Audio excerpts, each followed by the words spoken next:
Part 1. What did ancient Egyptian farmers actually do all day? Hey everyone. Tonight we're drifting back nearly 5,000 years to the quiet green ribbon of the Nile River, where almost every meal, every temple, every royal tomb, and every magnificent pyramid depended on people whose names were rarely written down. Before we settle in, take a slow breath, get comfortable, dim the lights if you haven't already, and let the noise of the modern world drift a little farther away.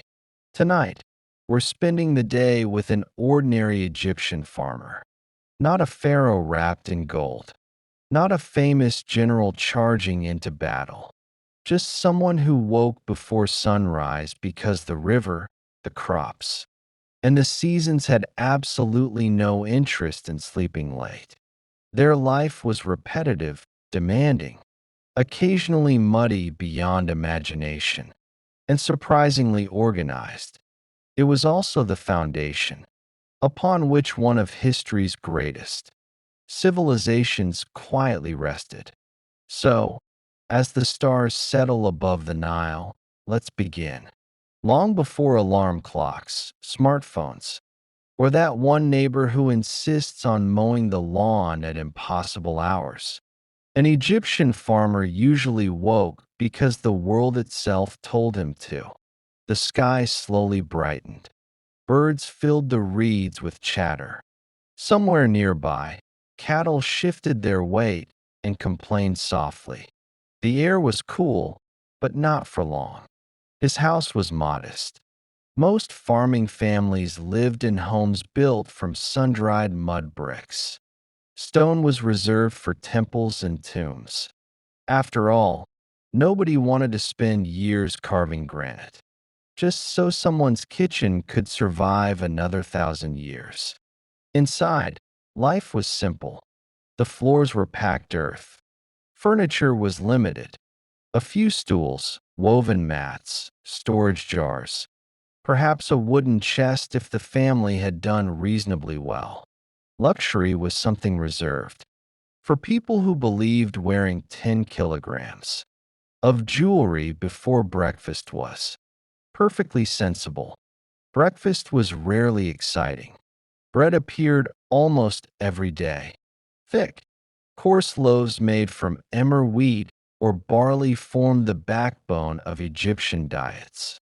Alongside it might be onions, garlic, dates, figs, or a little beer. Yes, beer. Not because everyone intended to start the morning with questionable decisions, but because beer was safer than stagnant water in many situations. It was nutritious, filling, and much weaker than modern beer. Even children drank diluted versions. So while modern breakfast might involve coffee and cereal, an Egyptian farmer often began with bread and beer. History has offered stranger menus.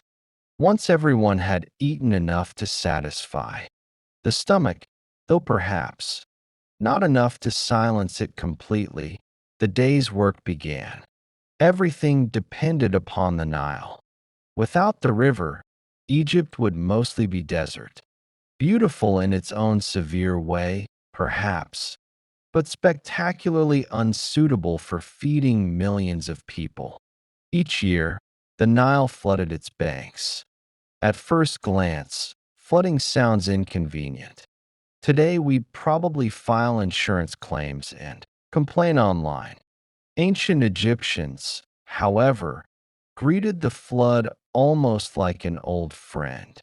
The rising water spread rich black silt across the fields. This mud was precious. It renewed the soil naturally and allowed crops to flourish year after year. The entire agricultural calendar revolved around 3 seasons. First came Ake, the season of flooding. Fields disappeared beneath water. Farmers could not plant. Instead, many repaired homes, cleaned irrigation canals, maintained tools, cared for livestock, or worked on royal construction projects. Contrary to popular myths, many pyramid builders were not enslaved masses whipped endlessly beneath the sun. Evidence suggests many were seasonal laborers who worked when fields lay underwater. Apparently, even monumental architecture appreciated good scheduling. Then came Parade. The floodwaters slowly retreated. Fresh soil emerged. Now the real farming began. Wooden plows scratched shallow furrows across the damp earth. Oxen pulled the plows patiently. Well, usually patiently. Even ancient cattle occasionally demonstrated that cooperation was optional. Seeds followed. Farmers scattered grain by hand with practice. Motions repeated thousands of times. Sometimes animals walked across the fields afterward, pressing seeds gently into the soil. Nothing wasted, nothing hurried. Everything depended upon rhythm. The Egyptian farmer understood seasons the way sailors understand tides. There was little room for mistakes. Rain almost never came. Instead, irrigation became an art. Canals carried river water into fields. Small embankments directed flow carefully. Workers repaired channels constantly. If one section collapsed, neighboring fields could dry out quickly. Water meant survival. Too little brought hunger. Too much destroyed crops. Finding the balance occupied countless hours. One remarkable invention eventually helped. The shaduf. Imagine a long wooden pole balanced on a pivot, with a bucket hanging from one end and a heavy counterweight on the other. Simple, elegant, effective. A farmer lowered the bucket into water, lifted it with surprisingly little effort, then poured water into irrigation ditches. Again, again, and again, thousands of repetitions. Not exactly glamorous, but civilizations rarely survive on glamour alone. As crops began growing, work hardly became easier. Weeds appeared enthusiastically. Birds arrived uninvited. Insects naturally assumed every carefully planted field existed entirely.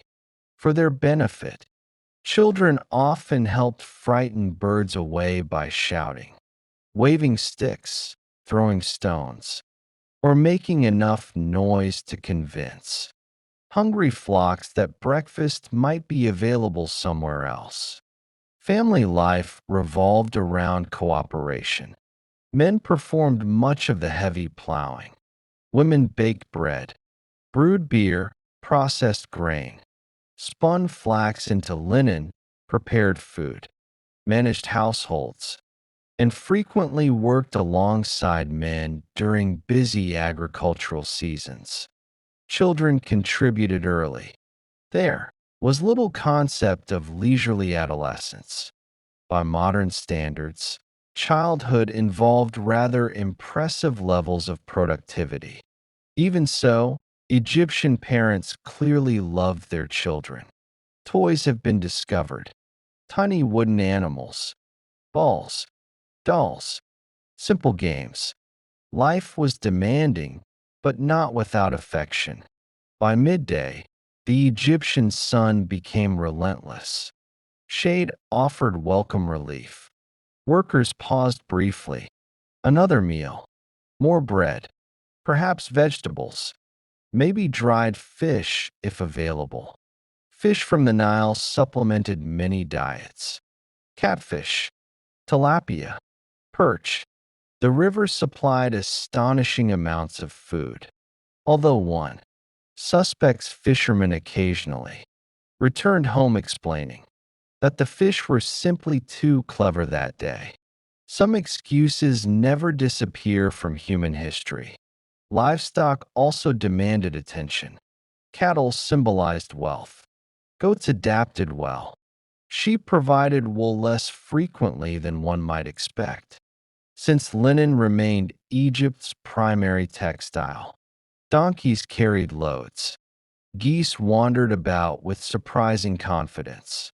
Chickens, however, arrived relatively late in Egyptian history, so anyone hoping for scrambled eggs during the Old Kingdom would unfortunately need considerable patience. Cats wandered freely, initially valued for controlling rodents. They gradually earned admiration bordering on worship, considering their continued confidence several thousand years later. One suspect's cats have never forgotten this period of extraordinary public relations success. Dogs guarded homes. Some became cherished companions.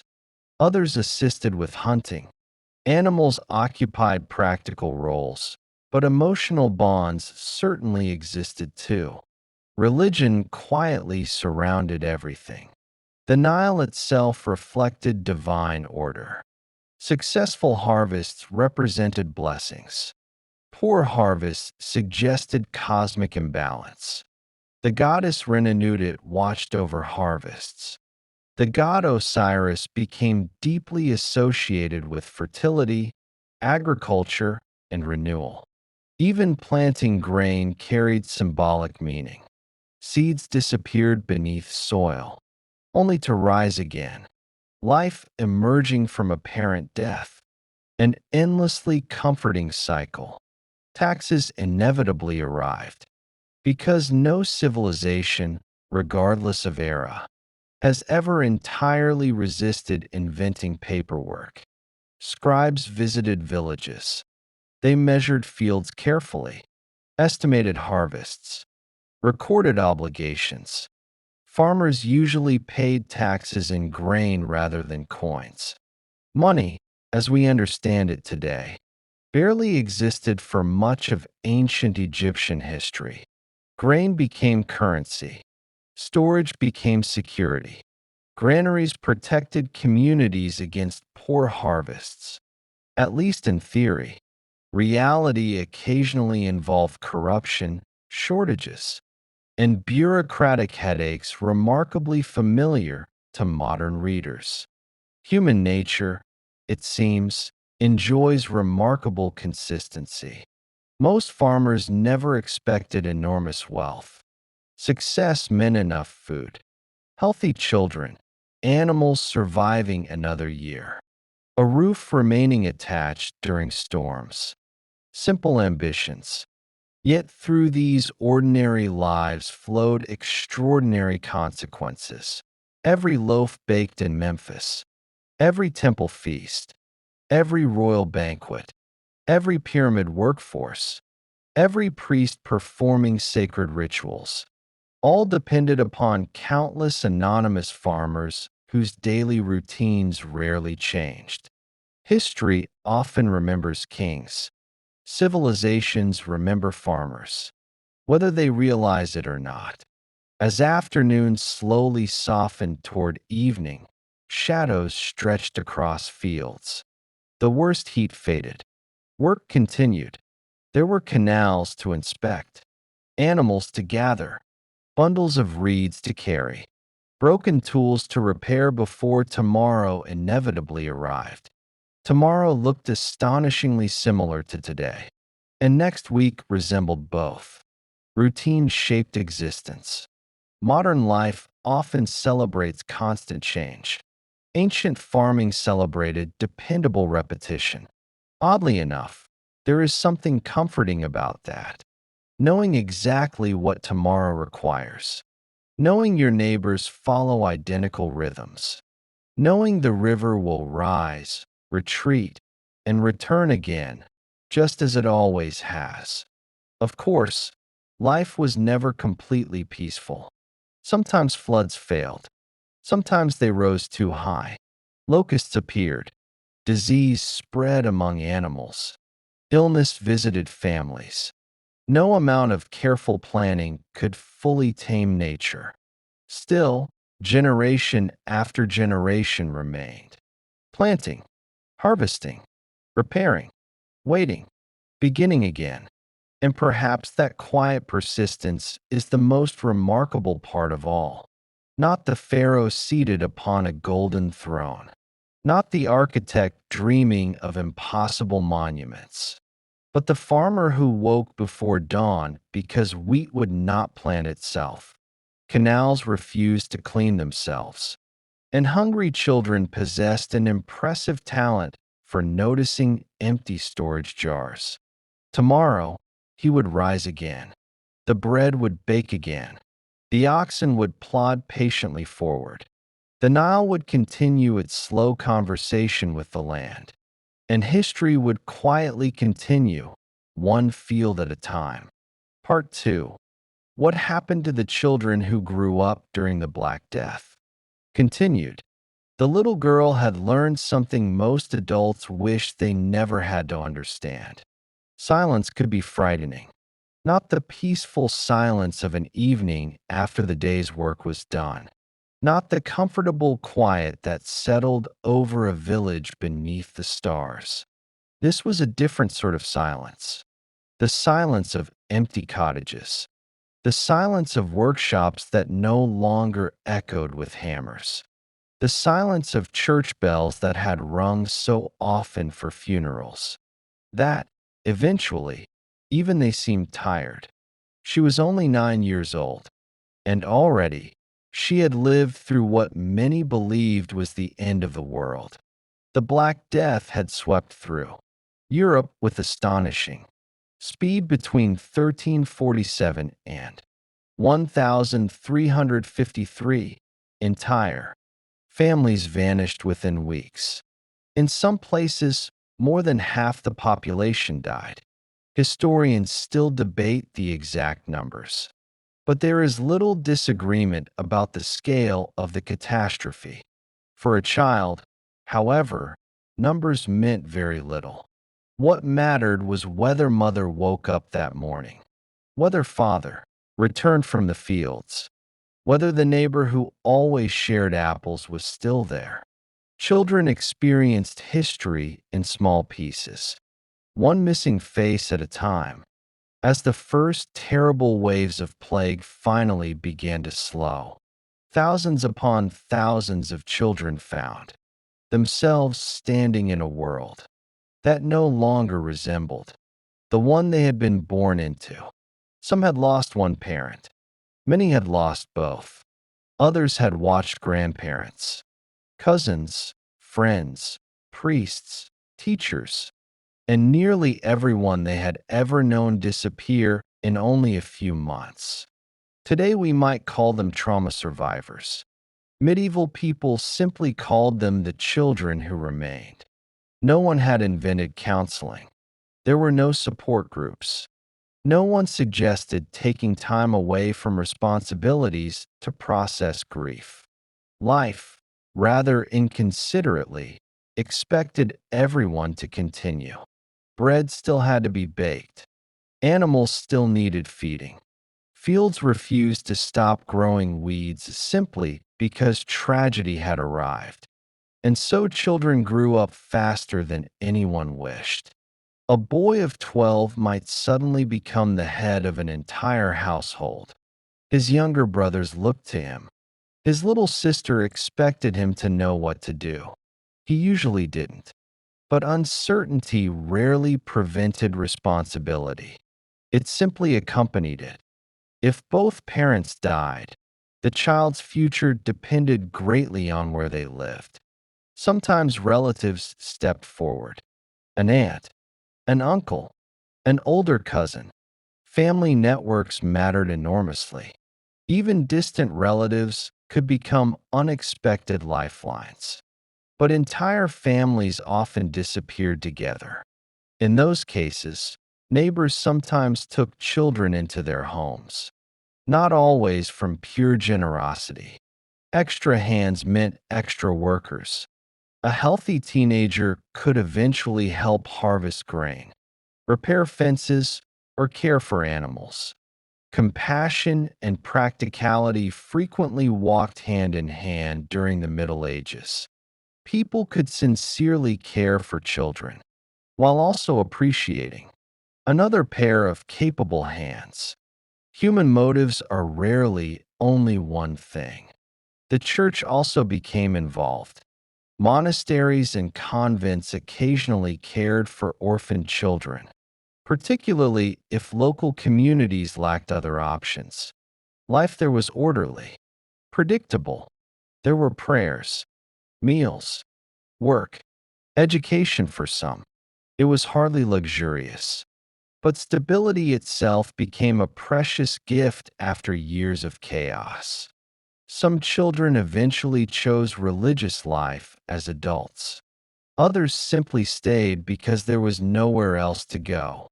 Not every story ended kindly. Some orphaned children became servants while still very young. Others entered apprenticeships earlier than usual. A blacksmith might agree to feed and house an orphan in exchange for years of labor. A baker, a carpenter, a cooper. The arrangement could be fair. It could also be harsh. Much depended upon the master's character. History rarely tells us which children found kindness and which did not. Their names were seldom written down. Only the contracts survived. Yet something remarkable also happened. Because so many adults had died, Europe suddenly faced an extraordinary shortage of workers. Landowners needed laborers. Craftsmen needed apprentices. Merchants needed assistants. Entire villages needed rebuilding.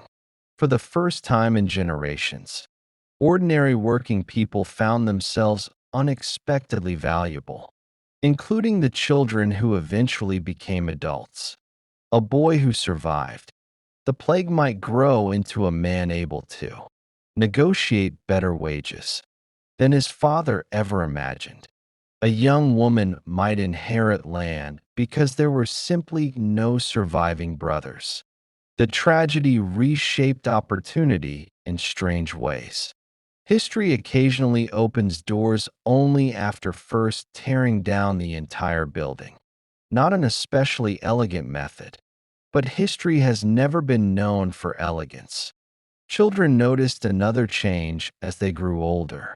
Villages looked different. Some houses remained abandoned for decades. Roofs collapsed. Gardens turned wild. Fruit trees continued producing apples with no one left to gather them. Nature quietly reclaimed places where laughter had once echoed. Travelers described empty settlements disappearing beneath ivy and weeds. One generation remembered bustling streets. The next remembered ruins. Memory itself became divided. Grandparents spoke of crowded markets. Grandchildren wondered if they had ever truly existed. Education changed too. Many schoolmasters had died. Many priests had died. Universities lost students and teachers alike. Knowledge survived, but sometimes only barely. Books remained precious. People capable of reading became even more valuable.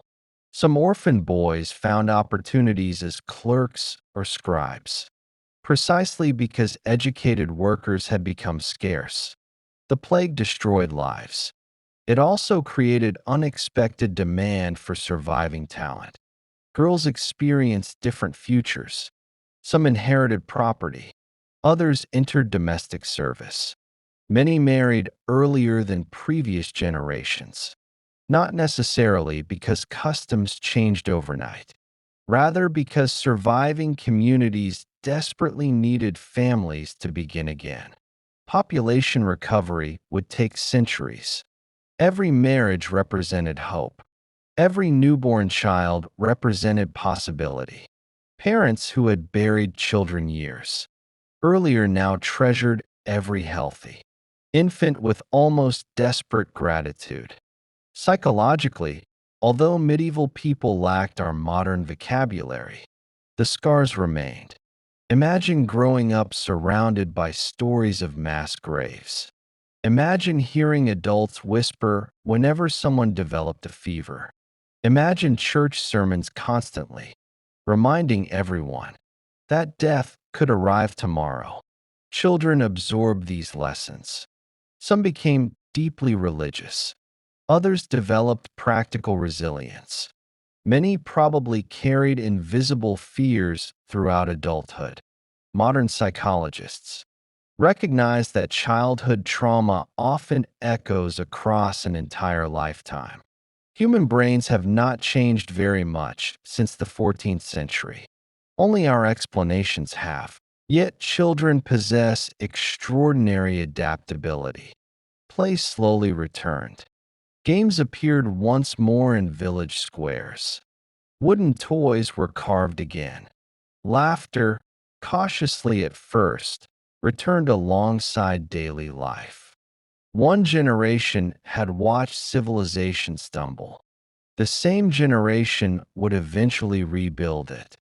That quiet recovery may be one of history's greatest achievements. Not because kings ordered it, not because armies accomplished it, but because ordinary children kept growing. They learned trades, started families, planted fields, built homes, raised children of their own. Civilization continued because they refused, or perhaps simply forgot, to stop living. By the time many plagued children reached old age, Europe looked different. Laborers earned more. Feudal relationships had weakened in many regions.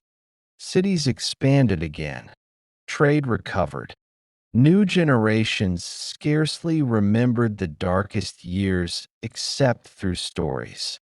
The survivors became grandparents.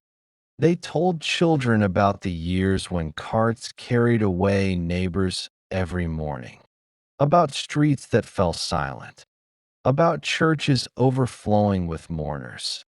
The grandchildren listened with wide eyes, much as we listen to stories from those who survived world wars or great famines. Some memories are too large to disappear within one lifetime. Perhaps the strangest part is this: most of the children who survived the Black Death never imagined historians would someday discuss them. They were not famous. They did not wear crowns. They signed no great treaties. They simply endured. Sometimes endurance is history's greatest accomplishment. Every kingdom depends upon people who quietly continue. One child learns to plow. Another learns to weave. Someone repairs a roof.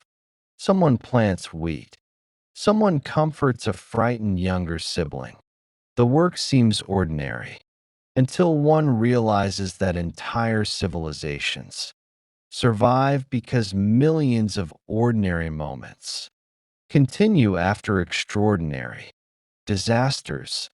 As evening settled over another medieval village, smoke once again drifted from chimneys, bread baked inside ovens, dogs barked lazily.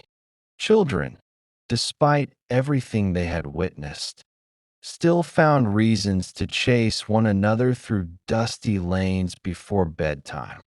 Hope returned very quietly. It did not announce itself with trumpets.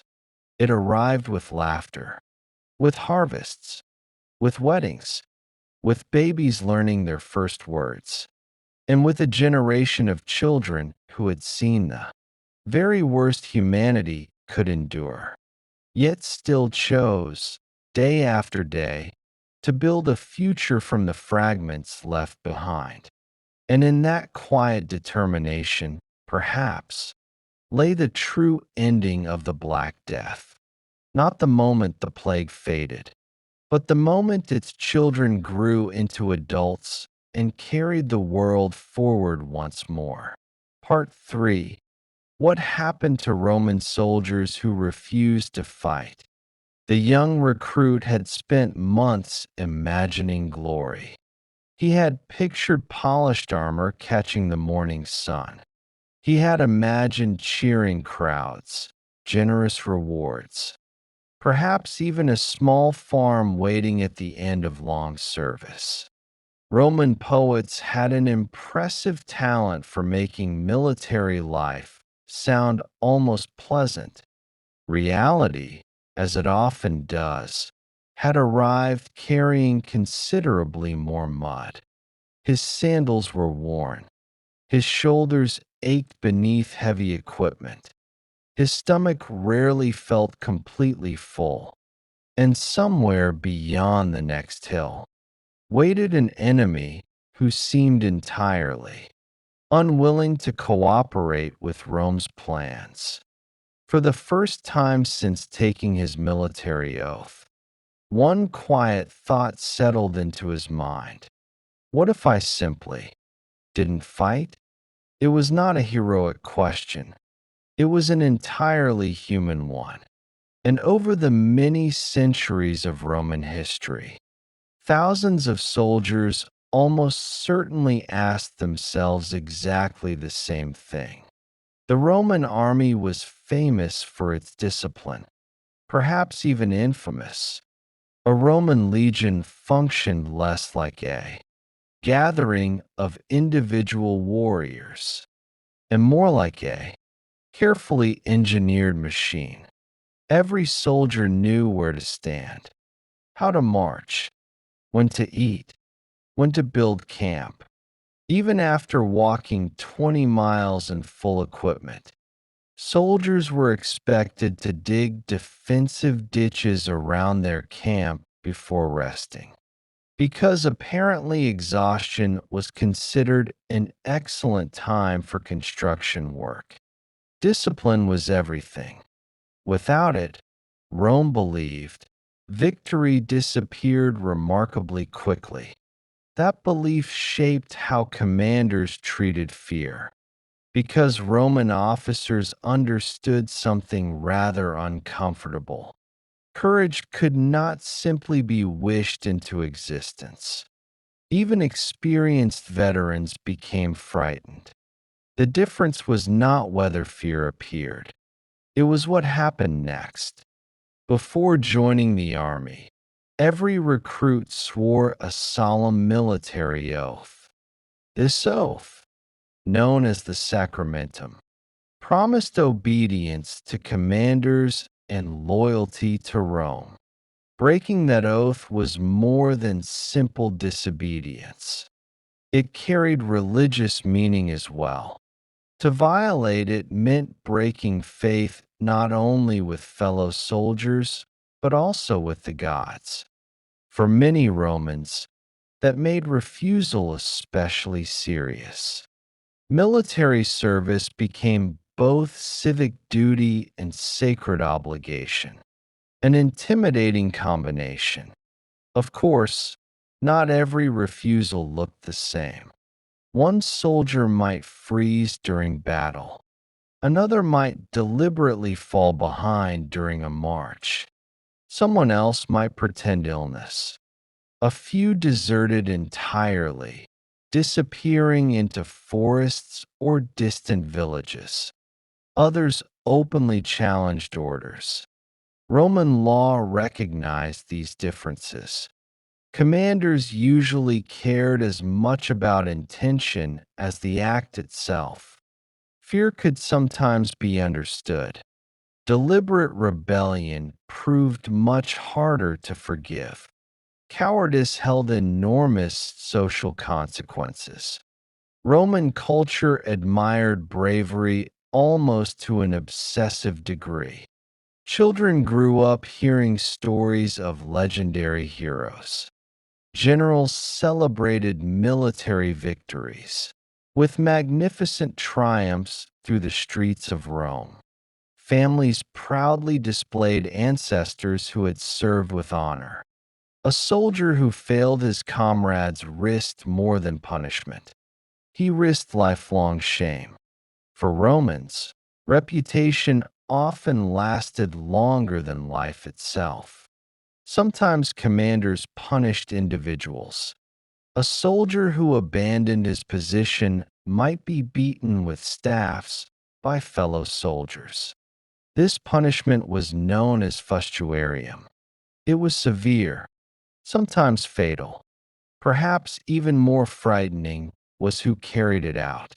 Not strangers, not executioners, his own comrades.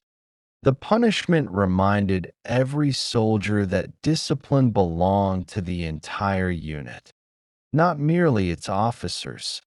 Few experiences could isolate a man more completely. Yet Roman commanders also understood practical reality. If every frightened soldier received the harshest punishment, armies would shrink alarmingly fast. Experienced officers often distinguished between panic and deliberate refusal. After disastrous battles, even disciplined units occasionally broke formation. Fear spread quickly. Dust filled the air. Orders became impossible to hear. Men lost sight of their standards. Chaos rarely asked permission before arriving. Not every retreat meant cowardice. Sometimes it simply meant survival. One of the most infamous punishments in Roman history was decimation. Fortunately, it remained extremely rare. Its very name still sounds unsettling. After severe mutiny or catastrophic cowardice, commanders occasionally divided guilty units into groups of 10. Lots were drawn. One man in every 10 was executed by the other 9. The survivors returned to duty carrying both relief and unimaginable grief. Modern readers often assume this happened regularly. Fortunately, it did not. Roman leaders recognized that destroying one's own army was generally an inefficient military strategy. Even Rome appreciated basic arithmetic. Most punishments proved considerably less dramatic. Extra duties, reduced rations, loss of pay, public humiliation, transfer to less prestigious assignments. Roman discipline often relied upon constant pressure rather than spectacular cruelty.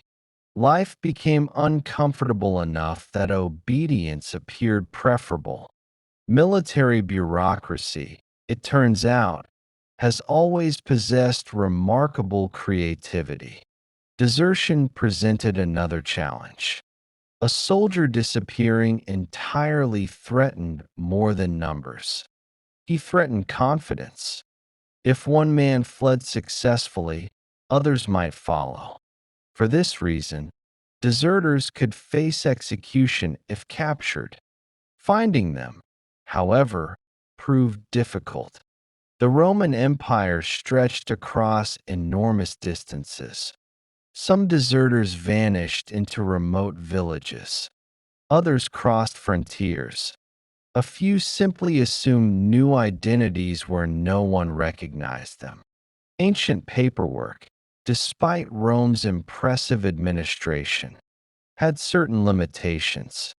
Not everyone who refused military service was already a soldier. Some young men attempted to avoid recruitment altogether. Methods varied. A few claimed illness. Others injured themselves deliberately.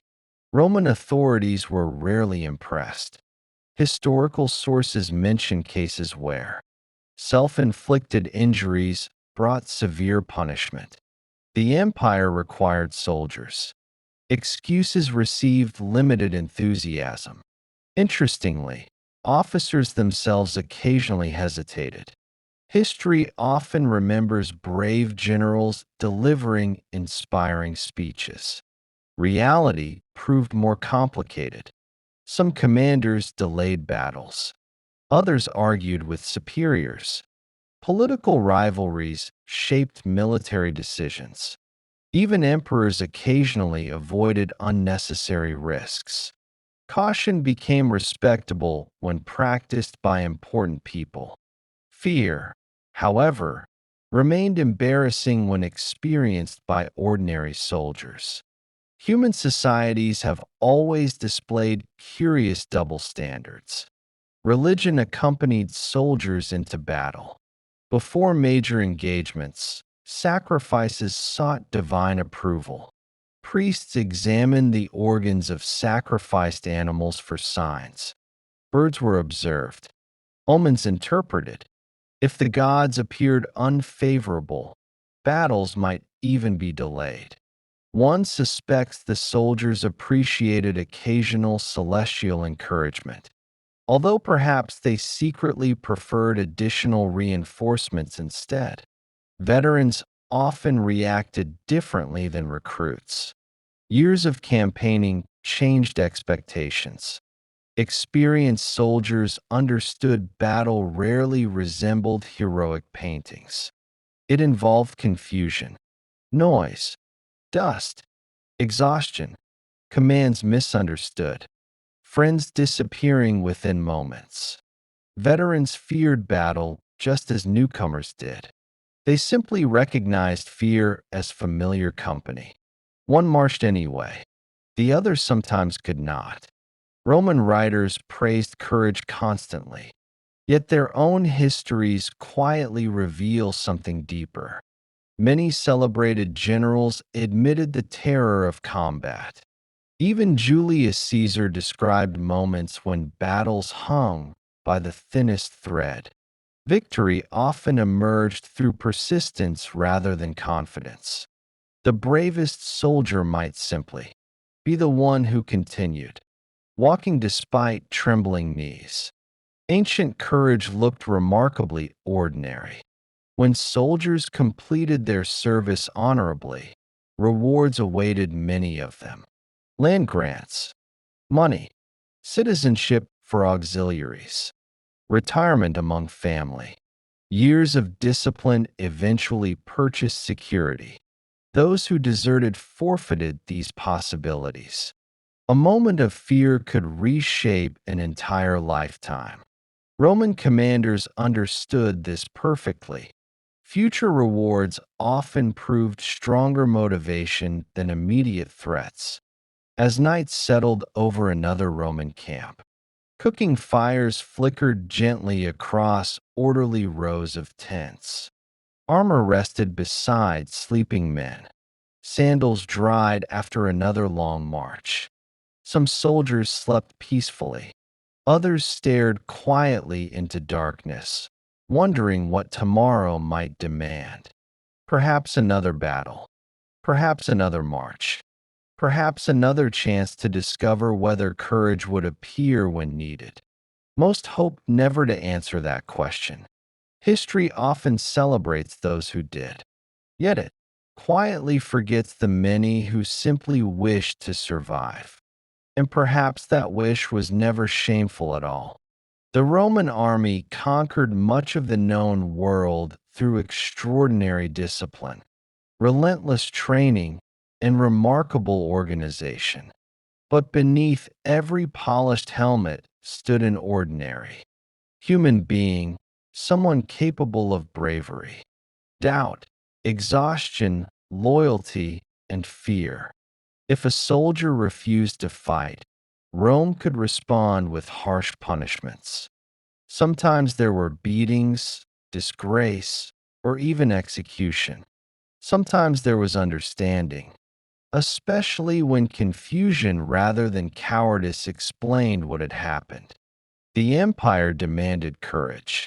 Human nature, however, continued offering uncertainty. And between those two forces walked every Roman soldier, one careful step at a time, beneath the same stars that still shine quietly above us tonight. Part 4. Who were the loneliest people living in ancient castles? By the time darkness settled over the castle, most people had finally stopped moving. The blacksmith's hammer had fallen silent. The cooks had banked the great kitchen fires. Servants carried the last wooden buckets across the courtyard before retreating to crowded sleeping rooms. Outside the walls, the countryside disappeared beneath a blanket of darkness, interrupted only by the occasional bark of a distant dog or the soft hoot of an owl.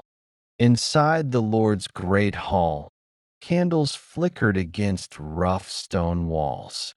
The castle looked enormous, strong, almost invincible, yet for many who lived inside it, those thick stone walls protected something unexpected: loneliness. A castle was rarely a peaceful family home in the modern sense. It was a fortress, a military headquarters, an administrative center, a prison, a warehouse, sometimes all of those things at once. Hundreds of people might pass through its gates during a busy season. But companionship was another matter entirely. It turns out that living among hundreds of people does not necessarily prevent someone from feeling completely alone. That lesson is far older than social media. Perhaps the loneliest person in many castles was not the old guard pacing the walls, nor the prisoner locked beneath the tower. It was often the lady of the castle. History frequently imagines noble women living lives of endless luxury. Beautiful gowns, lavish banquets, minstrels playing cheerful music, the occasional stroll through a fragrant garden. Reality was rather quieter and considerably more complicated. Marriage among the nobility was usually a political arrangement. Love occasionally appeared later. Sometimes it never appeared at all. A young girl, perhaps only 13 or 14 years old, could leave everything she had ever known.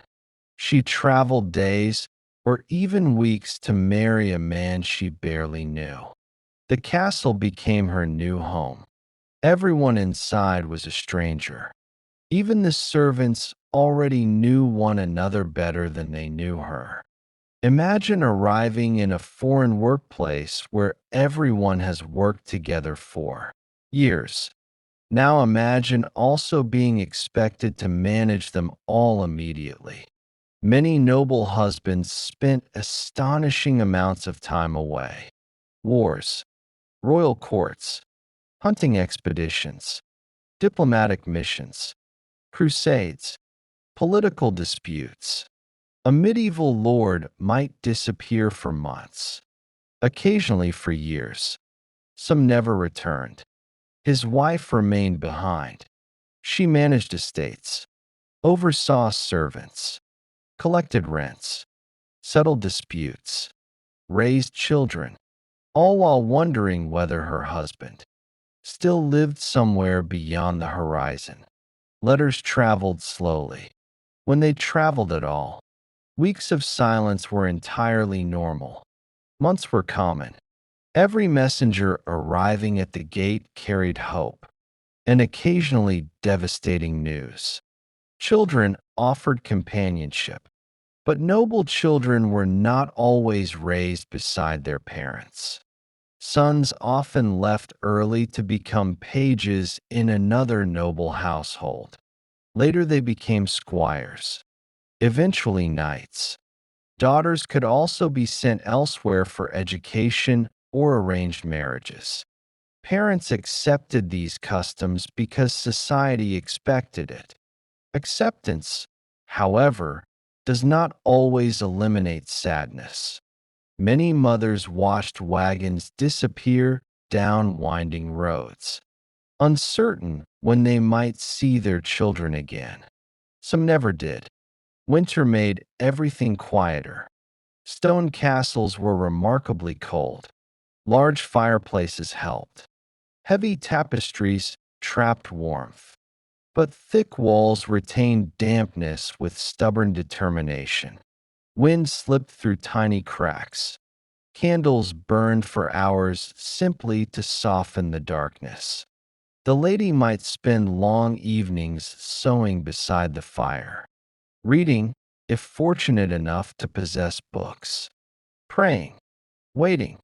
The castle that looked magnificent from outside could feel enormous and empty within. Not all loneliness belonged to the nobility. Consider the castle watchman. Every night he climbed narrow staircases to patrol lonely towers. His companions were the stars, the wind, occasionally another guard passing briefly in the darkness. Hours stretched endlessly. Every unfamiliar sound demanded attention.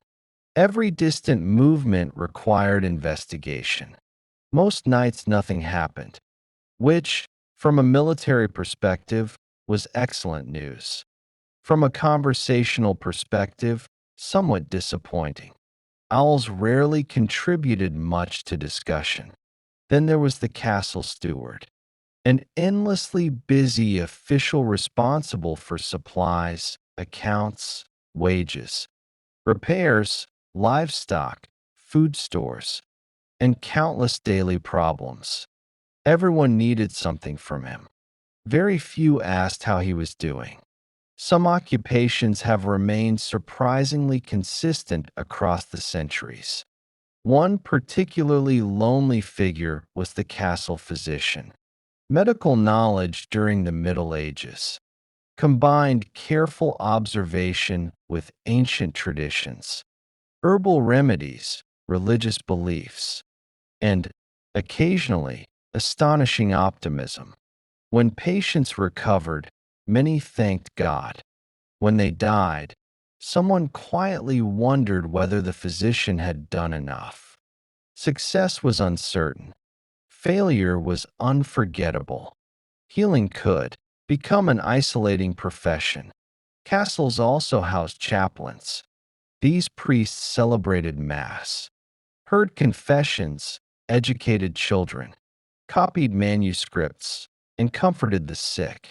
People sought them during moments of fear. Yet who comforted the chaplain? Even spiritual leaders carried private worries. Faith did not eliminate loneliness. It merely offered company in a different form. Now let us drift toward one of the saddest residents of all, the political hostage. Medieval diplomacy often involved exchanging noble children as guarantees of peace. A young prince, a noble daughter, a valuable relative, technically guests, practically prisoners. They lived comfortably enough. They ate well, received education, learned languages, but freedom remained beyond the castle gates. Every sunrise looked remarkably similar. Every season reminded them they were far from home. Many waited years before returning. Some never returned at all. There were also widows. A noblewoman whose husband died did not automatically leave the castle. Sometimes she remained there for decades. Rooms once filled with conversation grew silent. The familiar routines continued. Meals arrived. Servants worked. Church bells rang. Life moved forward with quiet determination. Grief often accompanied it every step. Modern psychology recognizes loneliness as something separate from solitude. The Middle Ages understood the difference too, even without the terminology. One could stand inside a crowded great hall during a feast and still feel utterly alone. Interestingly, castles themselves contributed to isolation. Their architecture prioritized defense. Small windows admitted little light. Narrow staircases separated rooms. Private chambers remained surprisingly isolated. Stone absorbed sound. Long corridors echoed with footsteps that belonged to someone else. Privacy existed. So did separation, perhaps more than anyone intended. Even kings occasionally experienced profound loneliness. A crown attracted advisors, petitioners, ambassadors, rivals, relatives, flatterers, and enemies. It did not necessarily attract trusted friends. Every conversation carried political consequences. Every decision pleased some while disappointing others. Power created distance. The higher someone climbed, the fewer honest voices remained nearby. A lonely throne is still lonely, even when made of gold.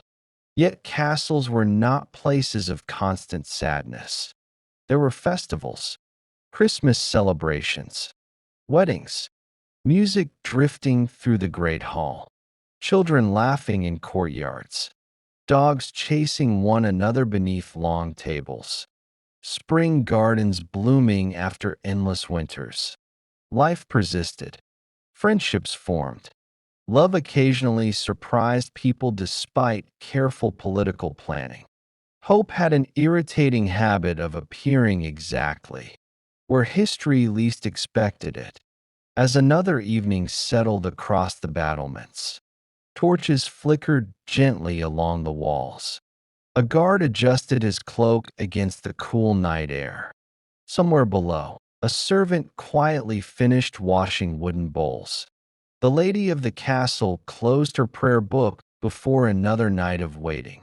A young hostage gazed toward distant hills, imagining home beyond the darkness. The chaplain whispered one final prayer. The steward counted tomorrow's supplies. Each lived beneath the same stone roof. Each carried different burdens, and each, in quiet moments, discovered that even the strongest castles in history could never completely keep loneliness outside their walls.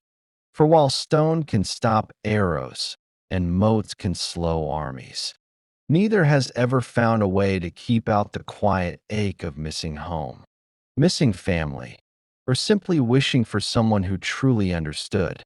And perhaps that was the one visitor every castle, no matter how mighty, eventually welcomed through its gates. Part 5. What did ancient Greek slaves actually do all day? The first sounds arrived well before sunrise. A rooster called somewhere beyond the courtyard walls. A wooden door creaked open. Sandaled footsteps crossed worn stone floors polished, smoothed by generations of people who had walked the same path every morning. For a free citizen, dawn might begin with conversation, breakfast, or a leisurely visit to the marketplace. For a slave, the day usually began with work. There was little ceremony, very little choice, only another sunrise and another long list of tasks waiting patiently to be completed. If you've ever wished your morning alarm would simply disappear, an ancient Greek slave might have understood the feeling. Unfortunately, history was not especially generous with the snooze button. Slavery existed throughout much of the ancient Greek world. It was deeply woven into everyday life. Not every city operated in exactly the same way, and conditions varied enormously depending on where a person lived, what kind of work they performed, and who owned them. Some slaves endured brutal lives. Others enjoyed responsibilities that required education, trust, and considerable skill. This wide range makes ancient Greek slavery difficult to describe in simple terms. There was no single experience, only countless individual lives. Many slaves were born into slavery. Others became slaves after wars. Captured enemies could be sold in markets far from their homes. Piracy also supplied slaves. The Mediterranean, beautiful though it certainly was, could be surprisingly dangerous. A peaceful voyage occasionally ended with someone discovering they had acquired an entirely unwanted new career. A household slave often woke before everyone else. The fire needed tending. Water had to be carried from wells or fountains. Bread dough required preparation. The courtyard needed sweeping before the family awoke. None of these jobs were especially glamorous. Fortunately, history has never depended entirely upon glamorous jobs. Fetching water alone could consume remarkable amounts of time. Ancient cities lacked modern plumbing. Large clay jars had to be carried carefully through busy streets. A single household might require dozens of liters every day. Cooking, cleaning, washing, drinking. Water quietly governed every aspect of daily life. Heavy jars also demonstrated that gravity has always been wonderfully consistent. In wealthier homes, responsibilities became highly specialized. One slave prepared meals, another managed clothing, someone cared for children, another accompanied the master into town. Some even acted as accountants, secretaries, or tutors. Educated Greek slaves could become surprisingly valuable. Knowledge, after all, has always been expensive. Children of wealthy families often spent long hours with trusted slaves. These attendants escorted them to lessons, supervised behavior, settled arguments, encouraged study, occasionally prevented adventures that sounded exciting to children but deeply alarming to adults.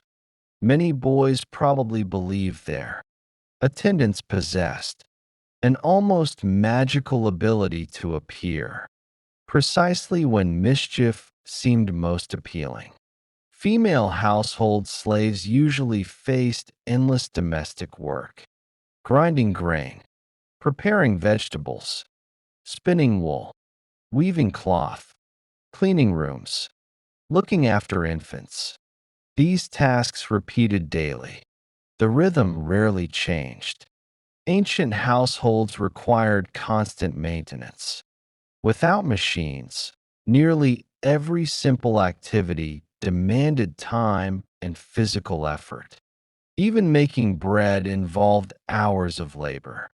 Outside the home, countless slaves worked in workshops, potters, metal workers, leather craftsmen, textile producers. Some mastered highly respected trades. A skilled craftsman might spend years learning techniques passed carefully from one generation to another. Ironically, remarkable talent did not necessarily bring freedom. It sometimes made ownership even more profitable. Marketplaces depended upon enslaved labor as well. Goods needed transporting. Animals required care. Shops demanded assistance.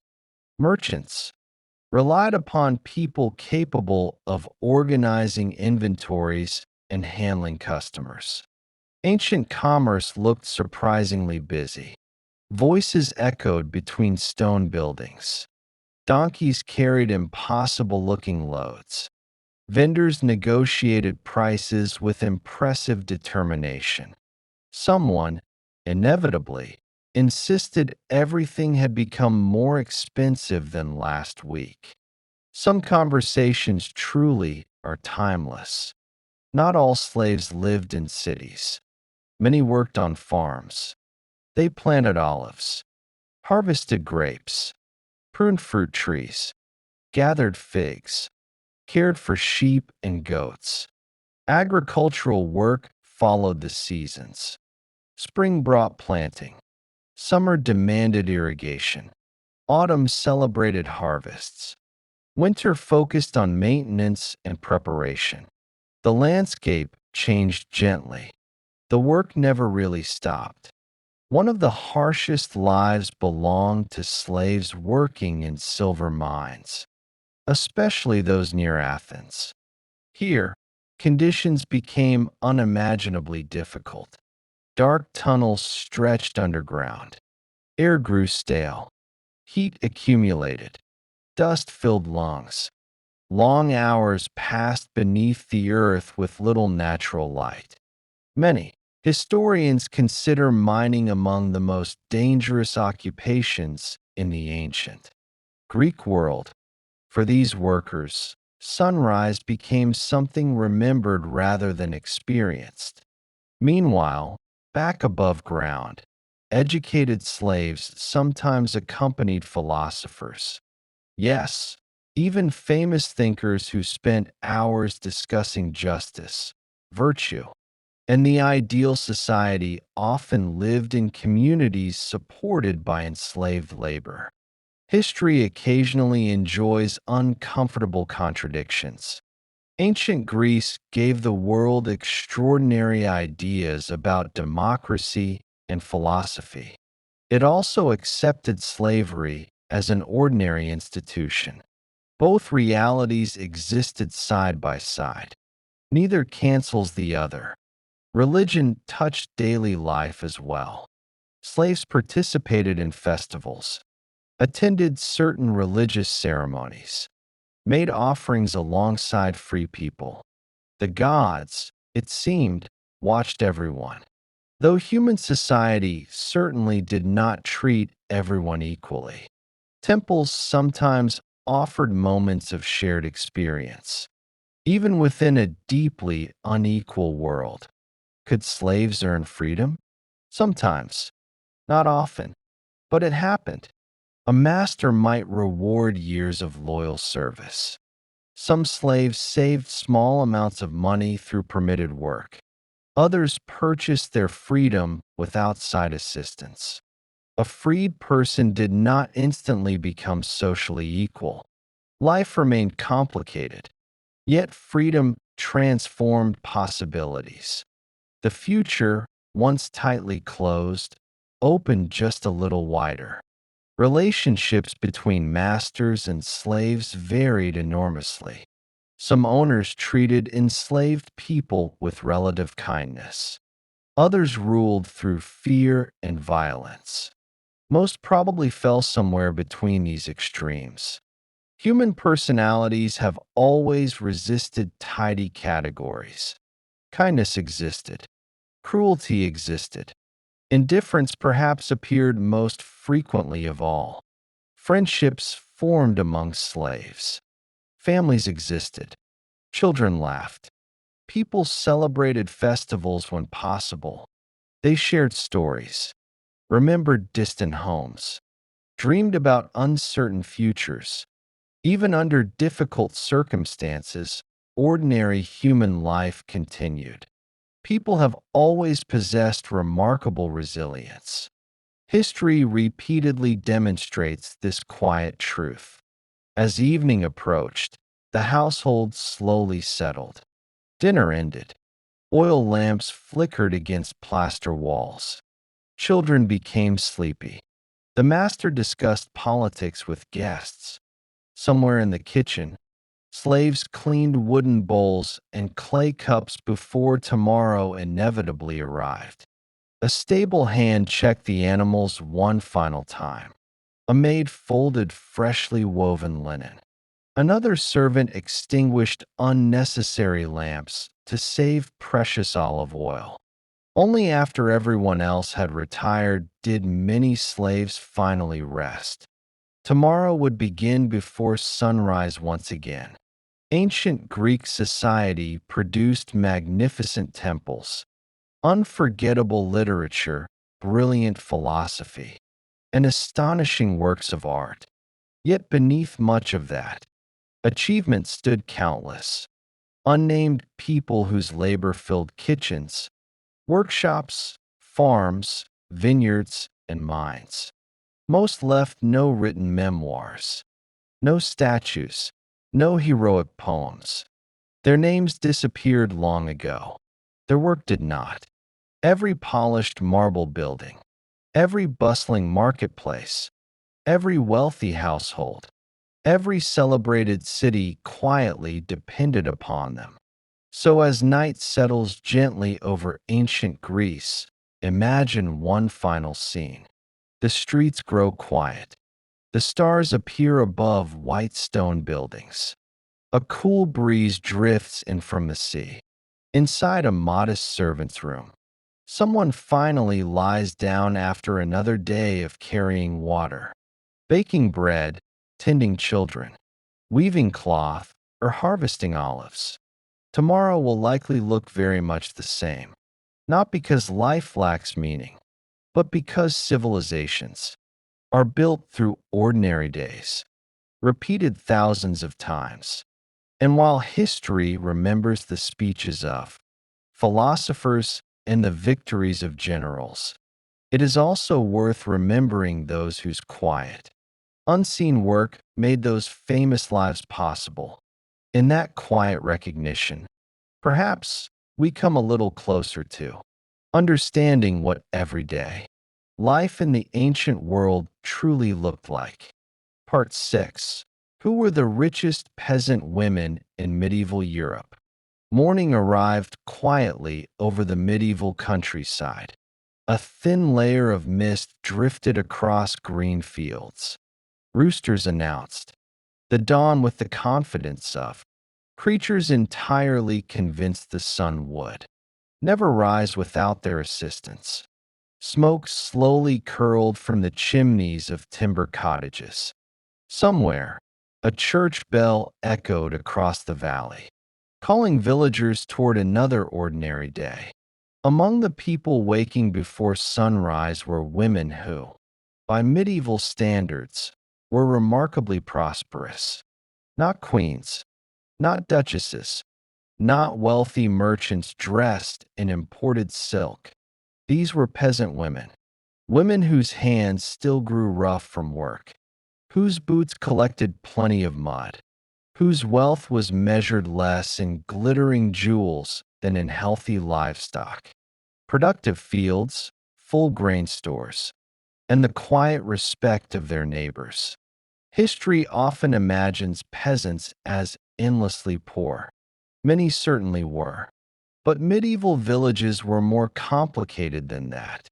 Even among ordinary farming families, there were clear differences between those who merely survived and those who quietly flourished.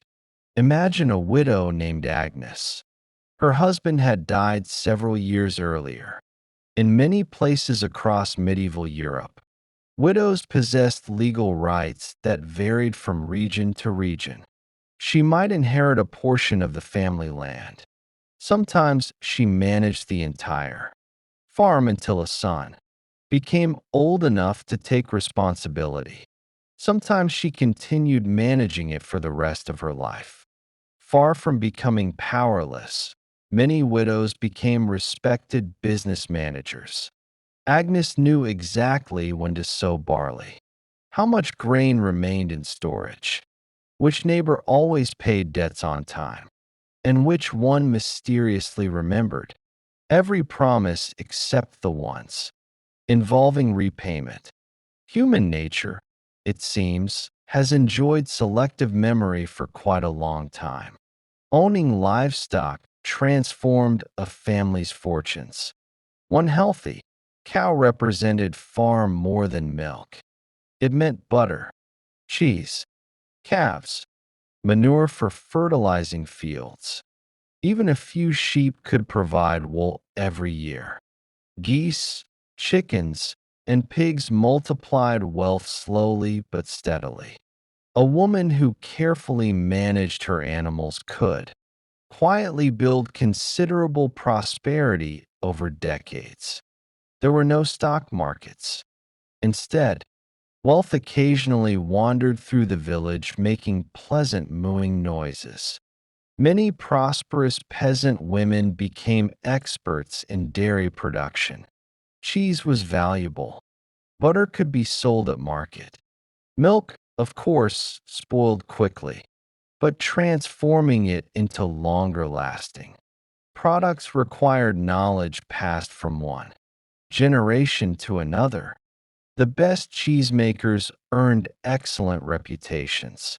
Travelers sometimes visited specific villages because everyone knew the dairy products there were particularly fine. Long before online reviews, Reputation spread one conversation at a time. Then there were women who mastered brewing. Ale formed an essential part of medieval diets. Clean drinking water was not always available, and weak ale was consumed daily by many people. Brewing often began as household work, yet some women became so skilled that they sold surplus ale to neighbors. These women, sometimes called aloes, could earn steady income. A successful brewer might become one of the wealthiest ordinary people in her village, although she probably also spent a fair amount of time listening to customers confidently explain how they would have brewed it slightly differently. Some traditions never disappear. Markets offered opportunity as well. Several times each month, villages came alive with traders. Women carried baskets filled with eggs, fresh vegetables, honey, linen cloth, herbs, cheese, butter, fruit. A successful market day might provide enough extra income to purchase better tools, another animal, or additional land. Small profits accumulated slowly, year after year, quietly, almost unnoticed. Land itself represented the greatest source of security. Most peasants rented land from a lord. Some, however, gradually expanded their holdings. Perhaps they inherited additional strips. Perhaps they purchased neighboring fields from a struggling family. Good harvests, careful saving, and a little luck could slowly transform an ordinary household into one of the village's most comfortable. The richest peasant women often understood every corner of their land, which field drained best after rain, where wheat grew strongest, which apple tree produced the sweetest fruit. Their knowledge became wealth. Textile production provided another path to prosperity. Spinning wool required patience. Weaving demanded remarkable skill. Fine linen and carefully woven cloth sold well in nearby towns. Some women produced far more than their own families needed. Merchants eagerly purchased quality textiles. Every finished bolt of cloth represented dozens of hours of careful work. History often remembers castles. It forgets how much. Civilization depended upon women quietly sitting beside spinning wheels. Interestingly, medieval records occasionally reveal women lending money.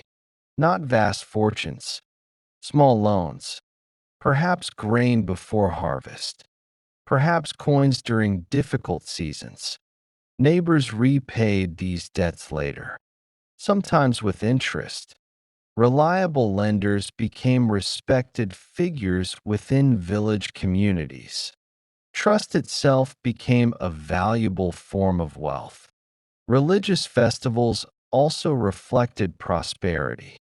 A family able to donate candles to the local church, sponsor a village feast, or contribute generously during celebrations quietly demonstrated its success, not through extravagant luxury, but through dependable generosity.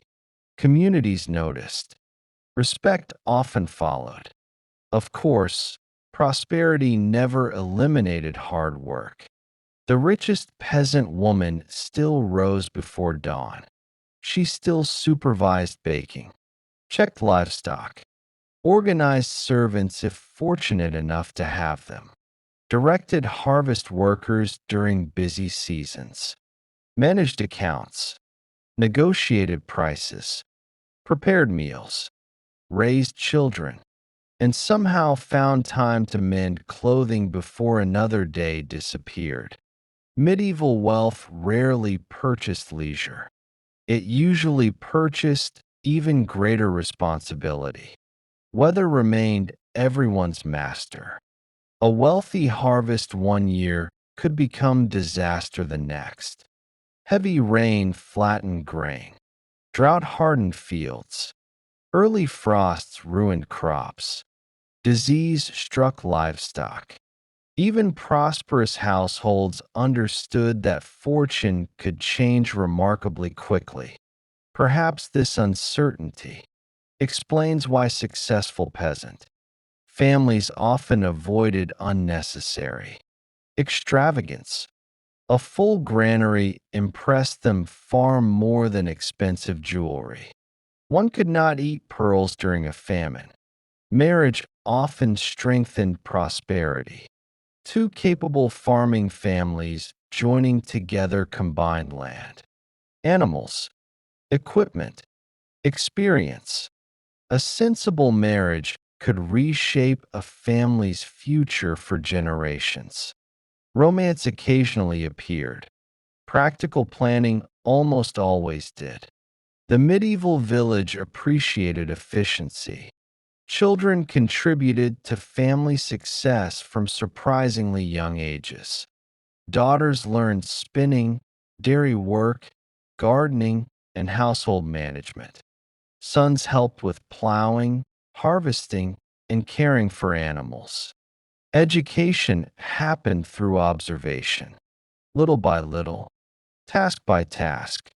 Knowledge accumulated like layers of fertile soil. Parents hoped not merely to leave possessions behind, they hoped to leave competence. As evening settled over the village, the richest peasant woman might walk through her barn one final time.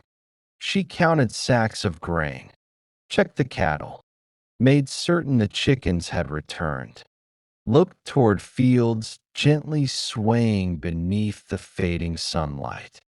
There were no royal crowns, no jeweled thrones, no musicians announcing her importance, only quiet satisfaction.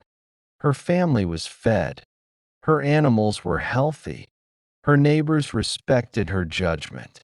By the standards of medieval village life, she had achieved extraordinary success.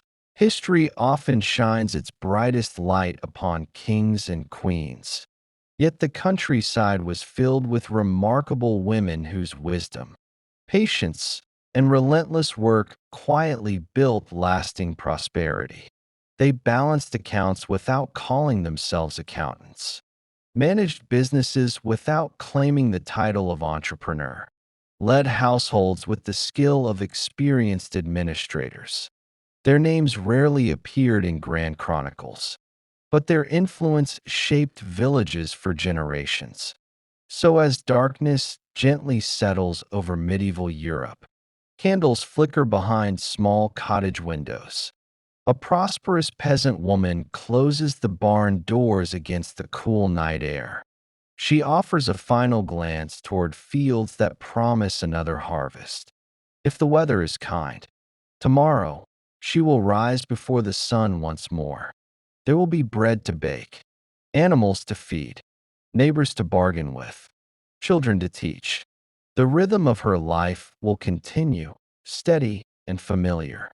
And though no bard is likely to compose songs in her honor, the quiet wealth she has built, through patience, skill, and years of careful work, will outlast many knights, many nobles, and perhaps even the stone walls of the castles that once overlooked her fields.